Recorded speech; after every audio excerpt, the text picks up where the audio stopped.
In last week's video, we started the discussion of the asymptotic distribution of the ordinary least square estimator.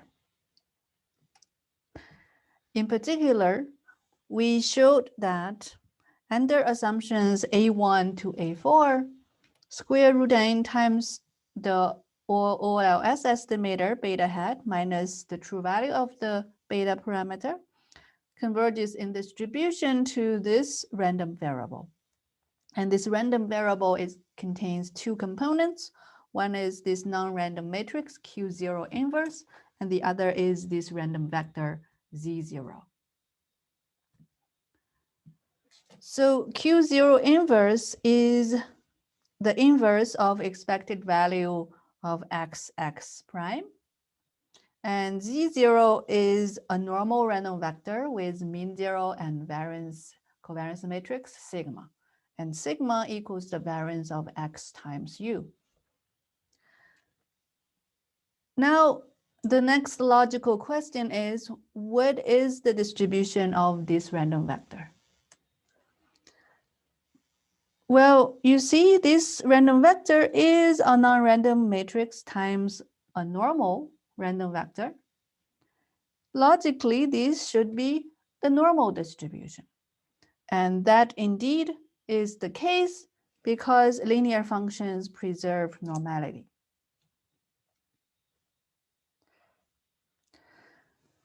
Now, let me state this statement in more details.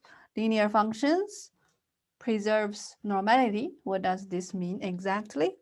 To state this more precisely, let's consider a generic non-random linear function of a normal random vector.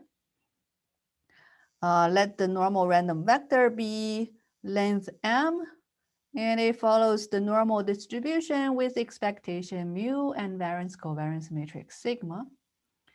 And the linear function is defined using this non-random matrix A with m columns and r rows, and the non-random vector B with r elements. So the linear function we're considering is A times Z plus B. Now the statement is that if Z is normally distributed, if Z follows a multivariate normal distribution, then A times Z plus B also follows a multivariate normal distribution. So it is also a normal random vector. This statement can be proved using transformation of probability density functions for normal random vectors. However, that derivation is kind of tedious and it's not very useful for our subsequent study in this course, so we do not require you to know this.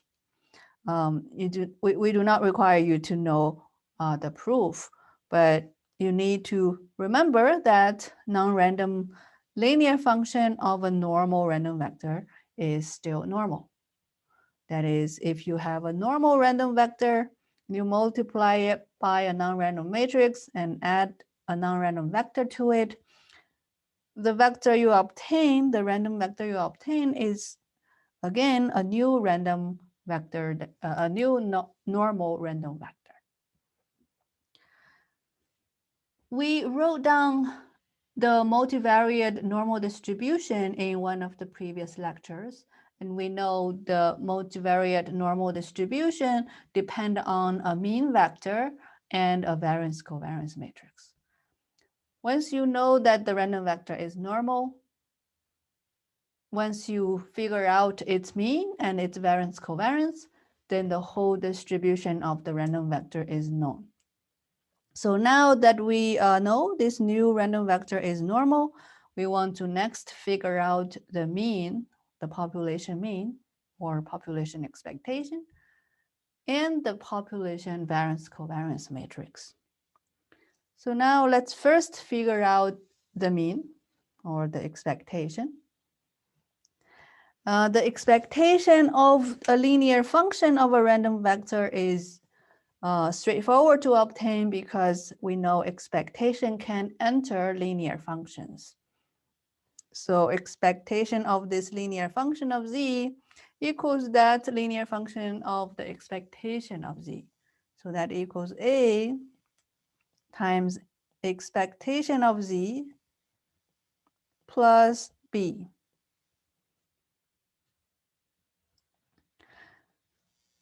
And now we use the fact that Ez equals mu, plug that in. We're going to have a times mu plus b. And this is the expectation of the random vector az plus b.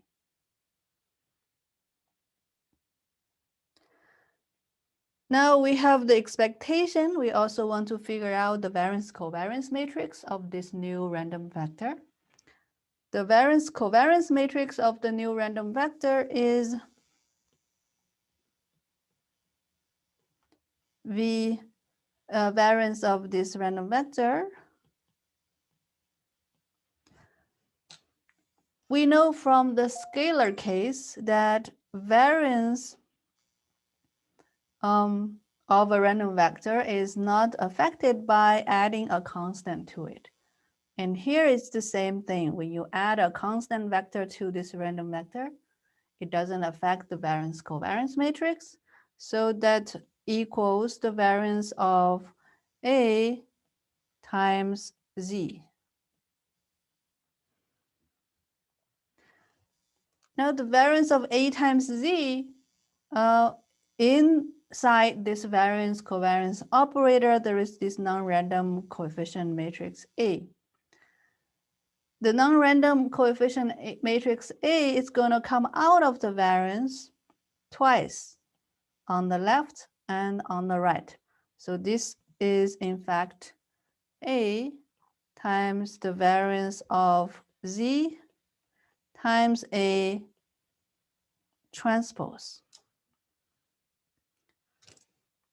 Now we know the variance of Z is sigma, so this should be A times sigma times A transpose.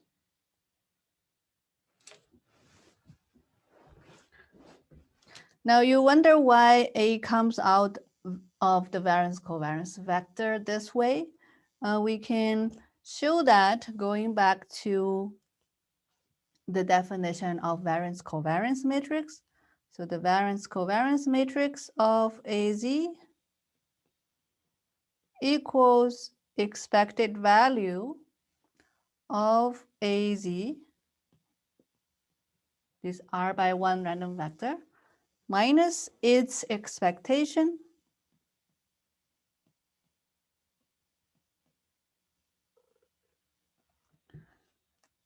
times this AZ minus its expectation transpose equals this.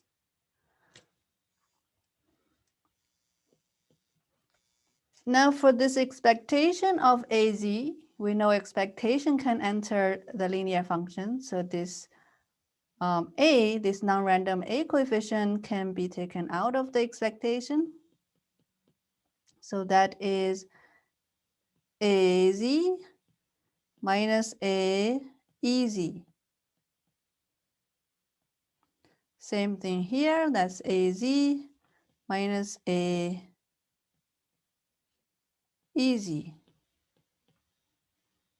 transpose.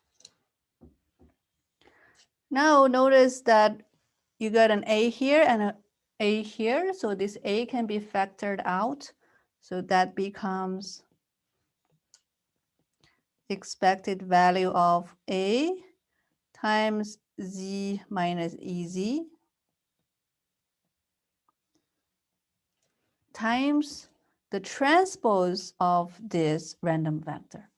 So the transpose of the product equals the product of the transpose where the order of the product is reversed. Right, so that should be transpose of that should be Z minus EZ transpose A transpose. Right, so that is because if you have two matrices or vectors multiplying each other, then AB transpose equals B transpose times A transpose.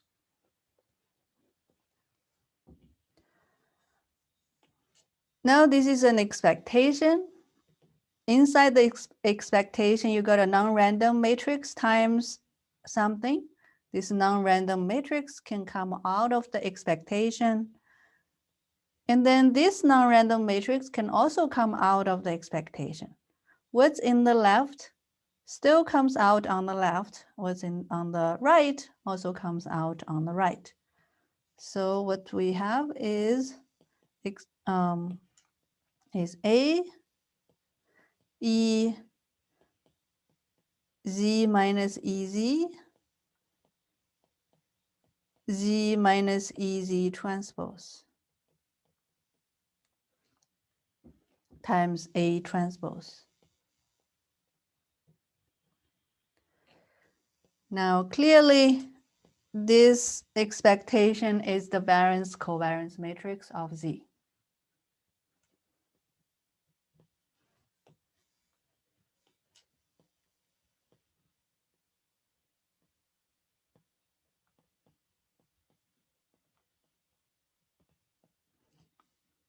And that is kind of the proof or the derivation for why the A inside the variance of AZ equals A variance of Z times A transpose.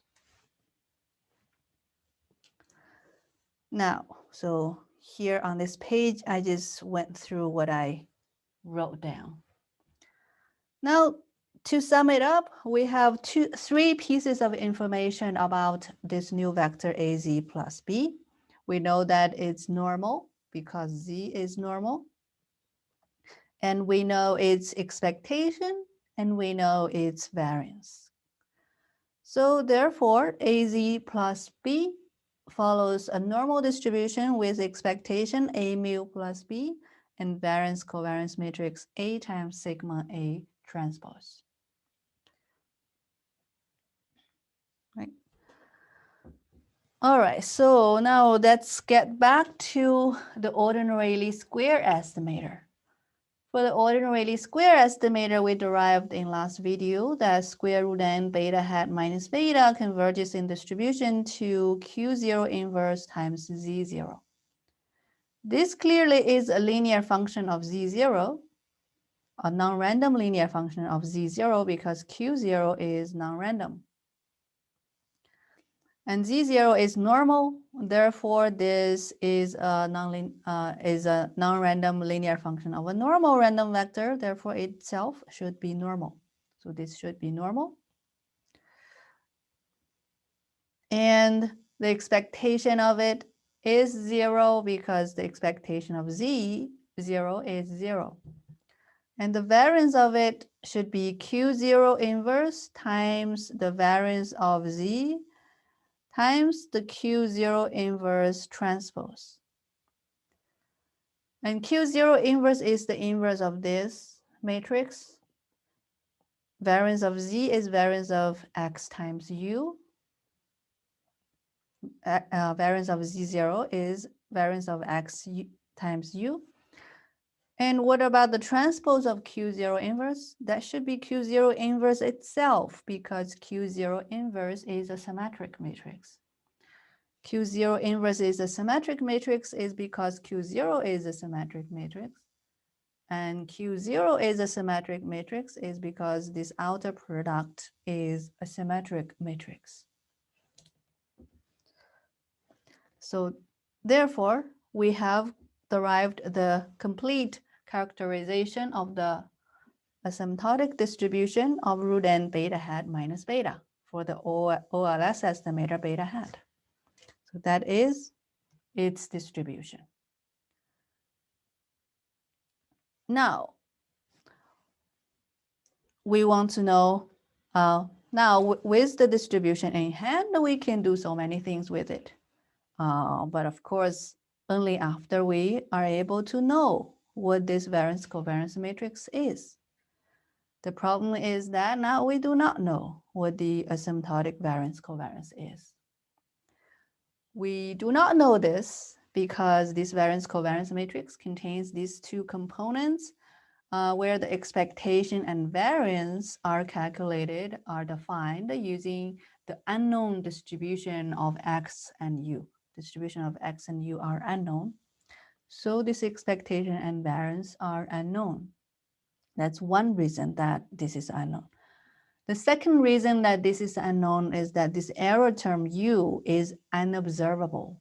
So u is not observable. So u, in the causal model, u would be the omitted factors. So those are unobservable.